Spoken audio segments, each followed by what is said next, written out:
Nandito din pangalan ni Senator Erwin Tulfo na pinapangalan nilang susunod na chairman ng Blue Ribbon Committee kung sila masusunod. Sinong may alam nito? Bali po, nakapag-deliver po ako doon kay Senator Erwin Tulfo ng 2 beses. Yung una po, 2 maleta, tapos yung pangalawa po, 6. Nagulat ako dito po sa letter E42, nakalagay dito, nag-deliver kay Senator Soto. Pwede nyo bang i-verify? Totoo po ito at ay kwento nyo yung circumstance. Yes, Your Honor. Sige, sir. Yung time na yan, Your Honor, advance team kami, Your Honor. Nauna kami sa area kasi in-advance na kami ng team leader namin na nag-proceed na sa building ni Tito Soto sa Baclaran. So, after lunch, nandun na po kami aboard. Ngayon, nag-atay kami na dumating sila ni Boss Saldi.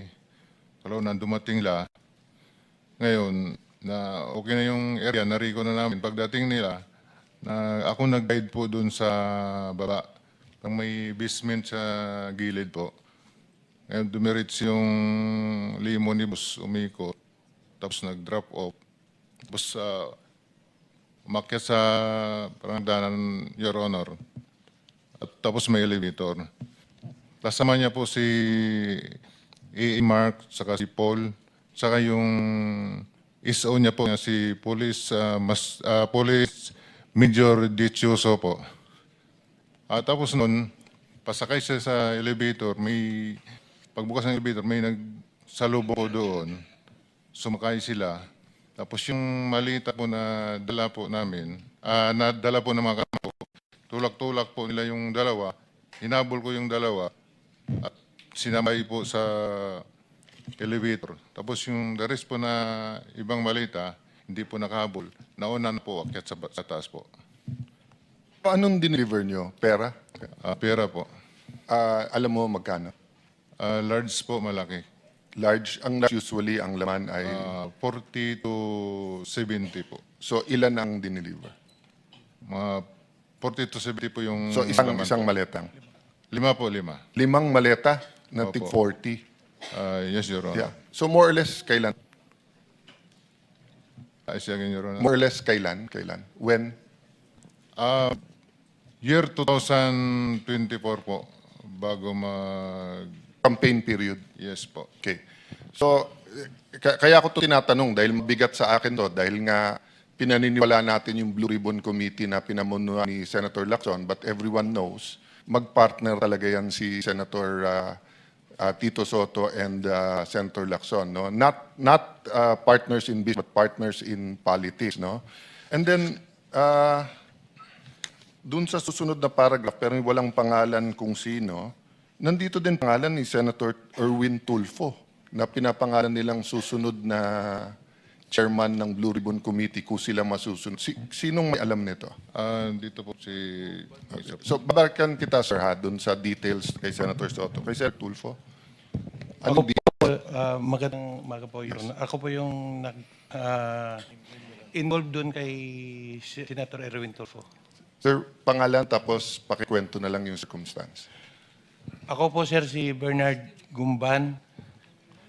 Bali po, nakapag-deliver po ako doon kay Senator Erwin Tulfo ng 2 beses. Yung una po, 2 maleta, tapos yung pangalawa po, 6. Ano yung dong maleta? Anong size? Maliit na po, small tsaka medium siguro. Small. Ano ulit laman ng small? Nasa 20 to 25. Okay, and then medium. Yung po. Medium ata yung 20 to 25, no? Tama ba? Maliit po. Yung small po, Okay, tapos yung medium. nasa 40 to 50. Okay, so ang dineliver mo is from 60 to 70. Okay. Tapos yung pangalawang beses po, Your Honor, 6 na mali na po. 6 na gano'ng kalaki? Halo-halo po. Halo-halo na. Opo, Your So, Honor. even assuming small lahat, kung 6 sa 25, at least 150, no? At least. Oo. Yes, Saan ang first at saan yung second delivery? Dito sa may bahay niya po, Your Honor, dito sa Green Hills. Green Hills. Paano nyo alam na bahay? Tinanong ko po si Mark Tiksay, sabi ko, Boss Mark, kaninong bahay po ba yun? Sabi niya kay Senator Erwin. So pagdating nyo doon, katulad nung kwento doon sa Ilocos, so May sumalubong, kinuha lang, pinapasok kayo, paano Bali po, Your Honor, si Mark po, si Boss Mark, si Mark Tiksay, tsaka yung contact doon sa bahay ni Senator Erwin, sila po yung nag-uusap niyan. Tapos pagdating po doon sa bahay, ibababa po namin yung mga malita, tapos ihatid doon sa loob. Yung nagre-receive na po yung si Boss Mark na po, tsaka yung nagre-receive yung bala. So hanggang saan ka nakapasok? Nakapasok po ko doon, yung bahay po may basement eh. Hanggang sa ano lang. Pero Basement, pababa. kasama kotse or bababa? Hindi po, Your Honor. Yung malita po, Yung maleta. Tinulak So yung ko kotse sa parking lang kayo, sas lang po ng bahay. tapos nadala yung maleta hanggang sa basement. Papasok lang po kasi may sumalubong na po doon eh, yung... Okay. yung So po kung yun. halimbawa dadaan namin dun sa mga lugar na sinasabi nyo, matuturo nyo na ito yung bahay tapos Yes, masasabi Your nyo Honor. dito yung basement. Yes, sir. Yes, sir. Opo. Third lang, nagulat lang ako sa mga pangalan na to. Letter J, Franz Castro. Nasa Progressive Act to at nandito siya nung Martes. Martes at this week nandito siya eh. Sino may alam nitong kay Franz Castro? Nasa paragraph 43. Tapos Leila de Lima. Tapos may nakalagay dito sa Polo Club na bigay. Sino po dito? Nagugulat lang po ako kasi additionally, ang anti-Marcos, yung progressive groups and yung Dilaw at Pink. Pero recently, sa nangyayari sa Senate, Marcos na rin eh. Pag biglang nandito mga pangalan nila, again, that doesn't mean this is true. That's why I want to found. Sinong may anong kay Leila de Lima at saka kay Franz Castro? Mga kongresista.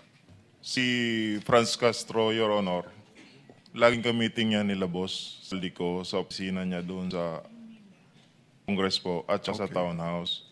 Then pagkatapos po ng meeting nila, paglabas po, may mga bit na po yan silang mga paper Pag bag. sinabing sila, sino pa usually kasama ni Franz Castro? Not necessarily sa pera meeting. Yung babae rin yun, Your Honor, yung lagi niya kasama. Tatlo yan sila, Your Honor, kasama si Raul Manuel at saka yung isa pa. Si Franz Castro at saka si Brosas, Your Honor. How about yung kay Leila de Lima? Sinong may alam? Si Laila de Lima po, lagi po yan sa townhouse. Ka-meeting po sila boss. Then, pagkatapos po niyan, ganoon din po, may dala-dala na rin po yan. Kuha niyan, Your Honor, Quadcom hearing. Kailangan nating i-clarify muna, ano, kasi yung pagkabanggit nyo kay Congresswoman Laila de Lima, kasama siya sa mga congressmen ng 19 Congress. Hindi pa siya congresswoman noon eh. Bakit siya kasama rito dun sa listahan ninyo sa paragraph 43? Yun po yung, siguro po may lisis po kami dyan kasi, Your Honor, Napagkamala nyo siyang congresswoman noong panahon na yon. nung congresswoman, nung panahon na yun, Your Honor, hindi pa po siya kongresista. Pero yung namimit na po kami ni Attorney Baligod, kung congresswoman na po kasi, kaya na sama po dyan sa mga congressman po. Kasi bukod sa kanya, itong tunay na mga congressmen na nilist down nyo sa paragraph 43, babanggitin ko na, salitaan nyo naman ito eh. Ito yung mga nag-deliver po kami mismo sa bahay ng ilan sa HOR at yung iba kinuha nila sa Unit 8 o Unit 9 ng Polo Club Townhouse, Forbes Park. Sila yung mga sumusunod. Benny Abante, Sia Adyong, Jose Alvarez. Dito binabanggit niyo kung saan kinuha eh. Halimbawa, si Benny Abante, kinuha niya sa House of Representatives saka sa Townhouse.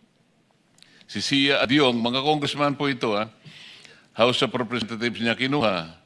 Jose Alvarez sa Forbes Park House. Jojo Ang, Townhouse. Julien Barola, Townhouse. Ace Barbers, Townhouse. Ching Bernos, House of Representatives. Arlene Brosas, House of Representatives, Townhouse. Franz Castro, House of Representatives, Townhouse. Joel Chua, House of Representatives. Manix Delipe, House of Representatives. Ito nga, si Lima, Townhouse niya kinuha. Dan Fernandez, House of Representatives, Townhouse. Janet Garin, House of Representatives, Townhouse. Dong Gonzales, Townhouse. J. Kong-hun, House of Representatives at Townhouse. Jervil Luistro, House of Representatives. Raul Manuel, House of Representatives and Townhouse. Ito yung mga anong makabayan group na sinasabi ni Senate President kanina eh. Raul Manuel, Franz Castro, Arlene Brosas. Ito yung makabayan black. Nagsasalita sila sa House of Representatives. Matagal ko po silang nakasama roon eh. Wala nang ginawang mabuti ang gobyerno. Palagi sila na nang mabuti.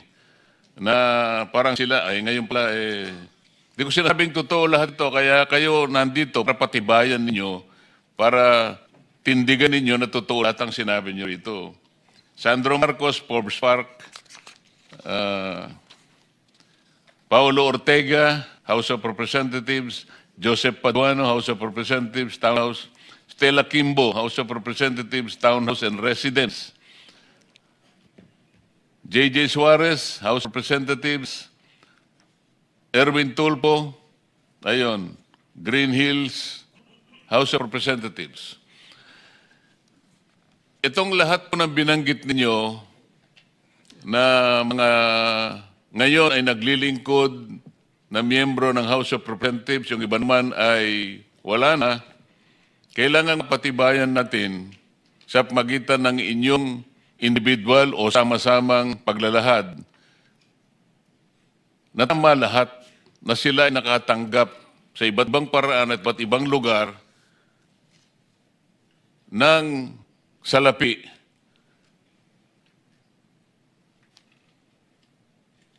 Na kailangan nating mapatunayan ngayon. Sino gusto magsimula? Kailangan mapatibayan natin lahat ito. Your Honor, itong mga dating mga sundalo natin, ay meron silang na-share sa akin na screen capture ng kanilang chat group, no? Kasi ang nangyayari po noon, may chat group sila. Pag mag-deliver sila ng pera sa personalidad, ay kinukuhanan nila ng picture at ipinapasa sa chat group nila.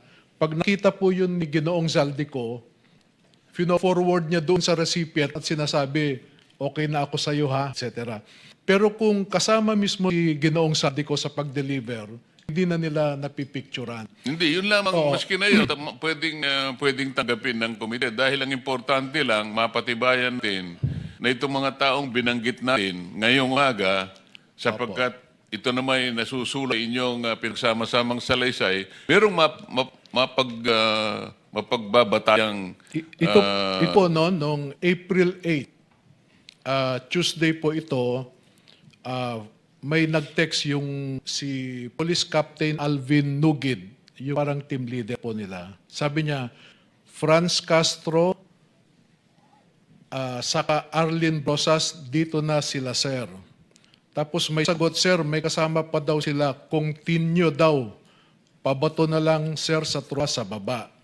And then may naipasa rin nga sa akin na isang picture ni Congresswoman Brosas doon sa opisina ni Congressman Saldico, no? So si Congresswoman... So lahat ng nabanggit nating public figures ngayon, merong mga confirmatory na ebidensya sa chat ninyo, kung hindi man litrato, confirming that all of them Opo, received these kickbacks. yung pag-receive po ng kickback, sabi ko, pinapadala sa group nila. Yun nga, merong coverage na chat group report, kung ano man ang tawag ninyo, para mapatunayan nating isa-isang mga ito na nakatanggap ng kickback.